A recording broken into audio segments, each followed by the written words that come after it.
In the grandeur of the 17th century, the Palace of Versailles stood as a symbol of continental power, a thriving center of fashion, and a haven for the arts and sciences. However, beneath its opulent facade lurked a dismaying truth. It was an absolute, unmitigated disaster in terms of hygiene. Despite its unquestionable status as the world's leading power at the time, the renowned royal palaces were notorious for their abysmal cleanliness. The inhabitants suffered from hair infested with lice, a revolting reality that was all too common. The kitchens were marred by the presence of sewage, a repugnant reminder of the disregard for basic sanitation. Even more grotesque were the 6-inch tapeworms that plagued the unsuspecting residents. To make matters worse, it was not uncommon for men to relieve themselves off balconies, an uncouth practice that tainted the palace's grandeur. Astonishingly, there were instances of individuals shamelessly squatting down in the middle of corridors to relieve themselves in full view of others. The stench and filth permeated every corner, leaving no respite from the nauseating atmosphere. While the abysmal conditions affected everyone, it was the women of the royal court who faced the brunt of these unsanitary circumstances. Imagine the horror of giving birth amidst a chaotic crowd, lacking any semblance of privacy or decency. Such was the reality for the noble women who found themselves in the midst of this crude spectacle. In the medieval era, the plight of women in terms of bathing, cleanliness, and overall hygiene was nothing short of a nightmare. The prevailing belief systems of the time regarded hot water with great suspicion, considering it a potential gateway to illness. Although the medical understanding of the period acknowledged that hot water could relax and open pores, the fear of disease overshadowed any potential benefits. Compounding this aversion to water, the church propagated the notion that bathhouses were a luxury reserved for the privileged few. As a result, the general population abstained from bathing as frequently as they should have. So ingrained was the attitude against bathing that it was rumored that even King Louis XIV, known for his lavish lifestyle, would only indulge in bathing upon a doctor's strict orders. Instead, the monarch was said to prefer using a cloth dampened with saliva or alcohol for cleanliness.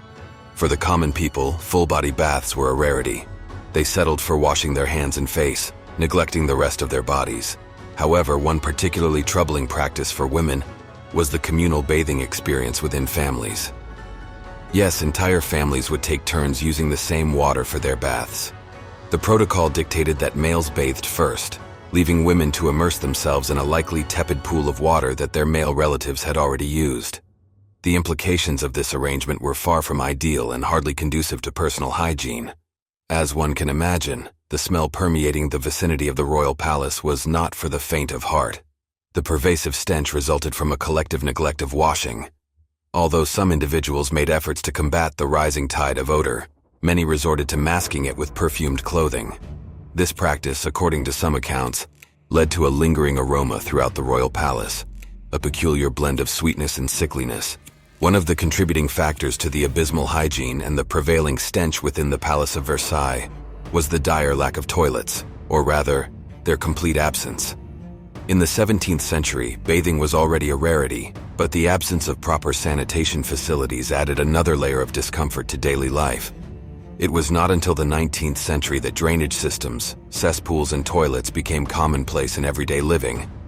In this era, both men and women were left with the undignified task of relying on chamber pots for their bodily needs. They would relieve themselves into these pots, and quite frankly, often dispose of them by simply throwing their contents out of the nearest window. Some men took to urinating off the readily available balconies, adding to the unsanitary conditions.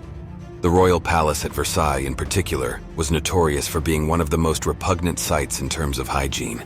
People would shamelessly conduct their business in the corridors, turning what should have been elegant passageways into de facto latrines. It was a far cry from a pleasant encounter with fellow palace dwellers. Instead, it was a testament to the sheer disregard for basic cleanliness.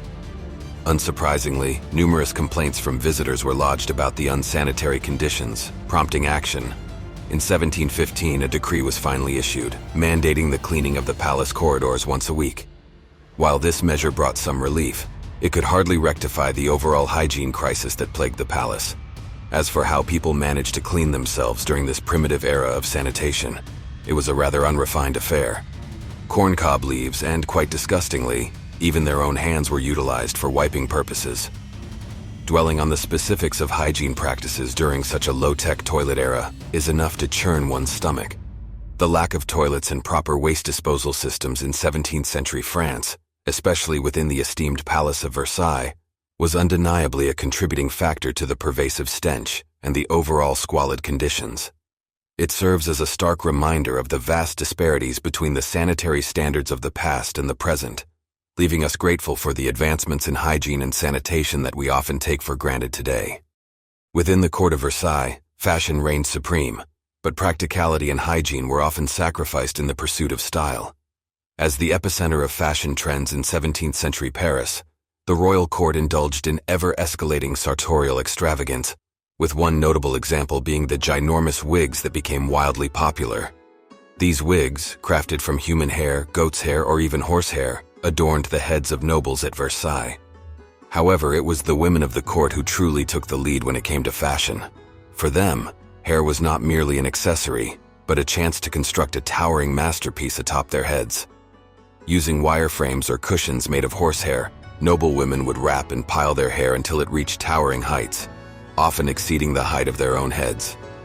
These elaborate hair structures were so celebrated that they were given names and adorned with ornaments as a finishing touch. Ships, windmills, and even delightful rose gardens were among the trendy designs incorporated into these 4-foot-tall follicle fortresses. To keep these towering hairstyles intact, beef fat pomade was used, adding yet another scent to the mix. Unfortunately, the lack of regular washing practices caught up with the fashionable French courtiers. As bathing was typically reserved for the riskier seasons of fall and spring, hair became a rather grimy affair. With a gallon of beef pomade coating their locks and infrequent washing, lice became an unwelcome companion for both the rich and the poor, whether they wore wigs or had natural hair. Women of nobility resorted to using silver claws with long handles to scratch their incessantly itchy scalps, a telltale sign of the lice infestation. Living for months at a time with hair teeming with these unwanted guests was an accepted social norm. Banquets and social gatherings saw the presence of silver claws at the table, ready to relieve the ever-itching heads of high society. In the modern world, food safety and hygiene are considered non-negotiable priorities. However, the approach to these matters was quite different within the royal court of Versailles. In an environment where masses of feces could be found on the floor and where cloth and herbal paste sufficed as washing tools, it is no surprise that food hygiene was significantly compromised.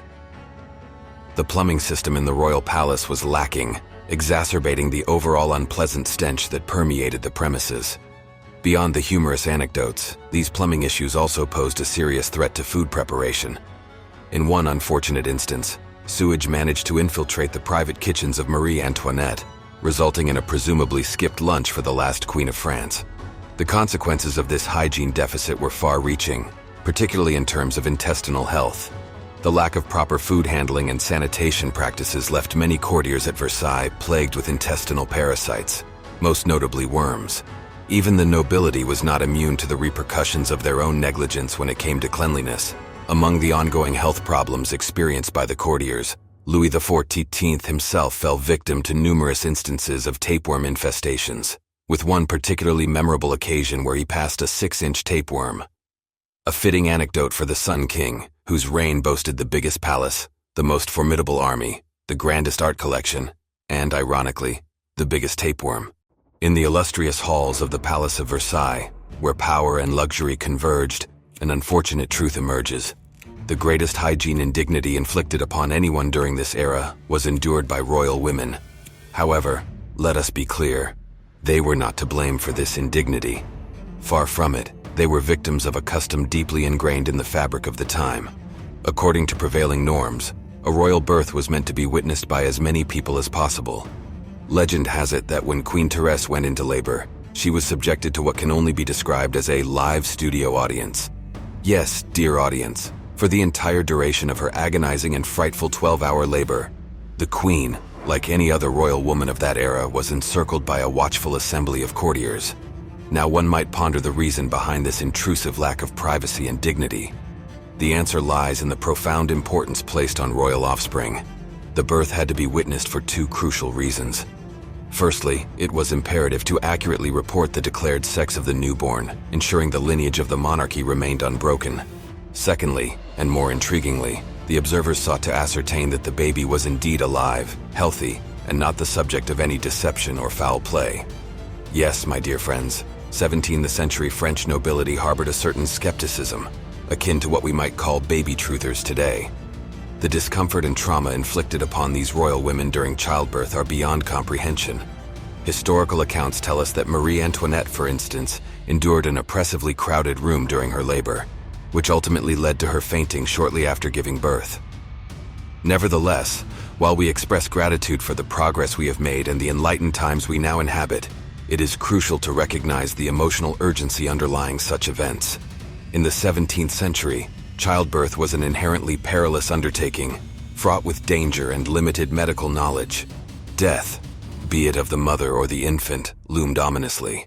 It was an era when 1 out of every 3 babies born in France would not survive beyond their 3rd year. Thus, we can begin to comprehend the exuberant and widespread joy that accompanied royal births during that time. The survival of a healthy child was truly a cause for celebration. Thanks for watching the video, and if you found it informative, please like and subscribe to Time Capsule for similar content. We look forward to sharing more knowledge with you in the future. Until then, take care.